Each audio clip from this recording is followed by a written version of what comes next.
and we are here with an another day. আশা করব সবাই খুব ভালো আছো, সুস্থ আছো। আজ 20th অক্টোবর, এখন বাজছে বেলা 10টা।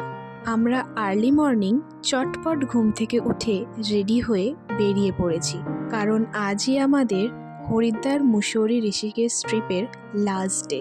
আজকে আমাদের ঘোরার মধ্যে বাকি রয়েছে রামঝুলা, লক্ষ্মণ ঝুলা, 13 মঞ্জিল আর নীলকণ্ঠদেবের মন্দির।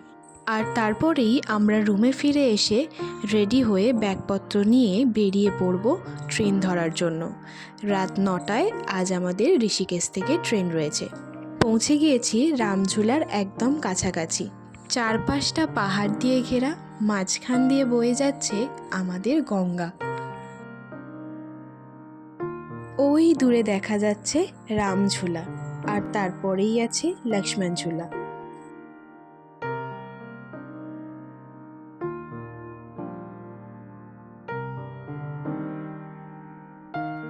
আমরা বেশ অনেকটা সময় দাঁড়িয়ে আছি এই ঝুলাতে। ফটো তোলার পাশাপাশি অনুভব করছি মা গঙ্গার বুকে দাঁড়িয়ে স্নিগ্ধ হাওয়াটাকে। বেশ ভয়ও লাগছিল যখন প্রচণ্ড হাওয়া আর প্রচুর মানুষের ভিড়ে এই ঝুলা দুলে দুলে উঠছিল। ঝুলার পাশেই রয়েছে একটা মিউজিয়াম, যেখানে বিভিন্ন ধরনের স্ট্যাচু রয়েছে, সেগুলোই আমরা এখন দেখতে এসেছি। এখান থেকে আরেকটু এগিয়ে গেলেই হচ্ছে রিভার রাফটিং, কিন্তু দাদা, মা, বম্মা এরা আমাদের করতে দেবে না। আমরা এখন যে জায়গাটা দিয়ে হেঁটে যাচ্ছি, এখানে নাকি শ্রী কপিল মহামুনি আশ্রম রয়েছে।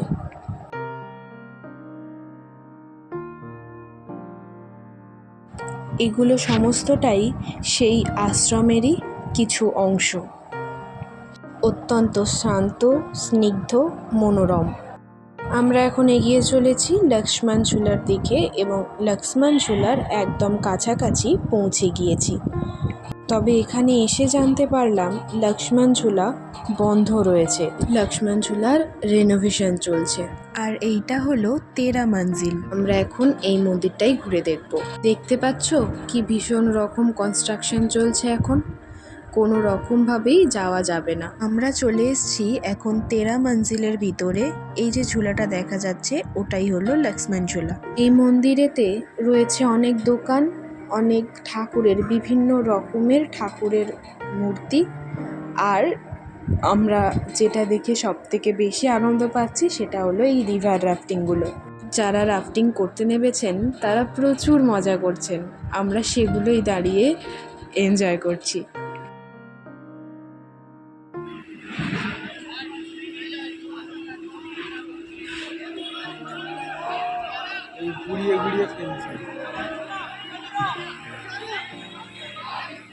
करना क्या चाहते हैं ये लोग?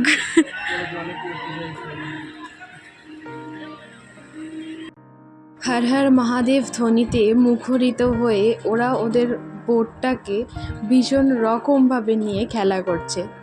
আর এরা এখানে এসে ভালো ছেলেমেয়ে বসে আছে আমাকে দিয়ে ছবি তোলা হয় বলে। অনেকক্ষণ হাঁটাহাঁটি হয়েছে, তেমনভাবে কিছু খাওয়া দাওয়া বা জল খাওয়া কিছুই হয়নি। তাই এখন আমরা দাঁড়িয়েছি আপাতত একটু লেবু জল খেতে।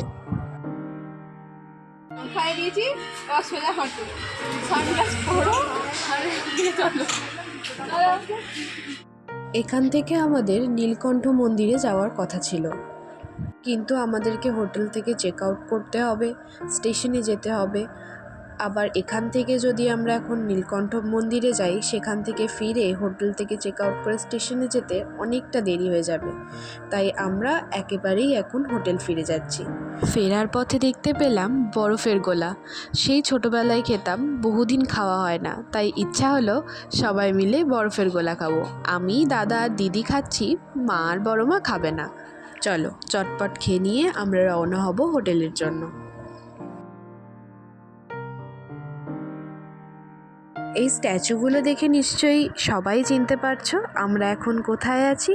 খুবই ভাইরাল, খুবই ট্রেন্ডিং চটিওয়ালা রেস্টুরেন্টের সামনে। কথা বলতে বলতেই পৌঁছে গিয়েছি অটো স্ট্যান্ডে। আমরা এখন আছি ত্রিবেণী ঘাটে যাওয়ার পথের মার্কেটটাতে। কিছু কেনাকাটা এখনও বাকি রয়েছে, সেই কেনাকাটাগুলোই করে নেব।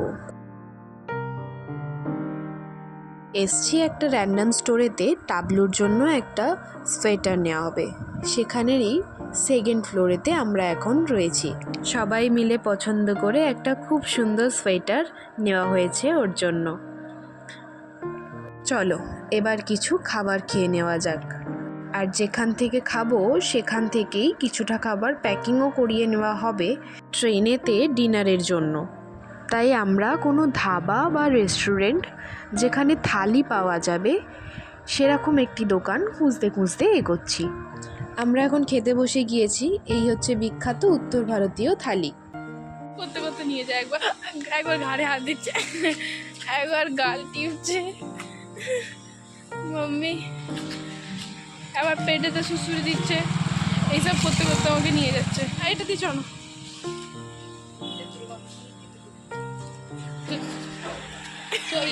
কম হাঁটতে হবে। সবারই মন বেশ অনেকটা ভারাক্রান্ত, আবার সকলেই অনেকটা শারীরিকভাবেও ক্লান্ত। যে টোটোয় করে আমরা সকালবেলা রামঝুলা গিয়েছিলাম সে টোটোই বলা ছিল, আর সেই টোটোটি এসছে। পৌঁছে গিয়েছি আমরা স্টেশনে। এবার গুটি গুটি পায়ে অপেক্ষা প্ল্যাটফর্মে যাওয়ার। মন তো চাইছে না ফিরতে, তবুও ফিরতে তো হবেই রোজকার জীবনে। এই কটা দিন বেশ দারুণভাবে কাটলো, অনেক মজা, অনেক আনন্দ, অনেক ঘোরা ফেরা, খাওয়া দাওয়া সমস্ত কিছু নিয়ে এবার ফেরার পালা। এই স্টেশনটা নতুন হয়েছে, যোগনগরী ঋষিকেশ, বেশ অনেকটা এলাকা জুড়ে। আমরা দাঁড়িয়ে সবাই মিলে কয়েকটা ছবি তুললাম। এবার এগিয়ে যাচ্ছি প্ল্যাটফর্মের দিকে।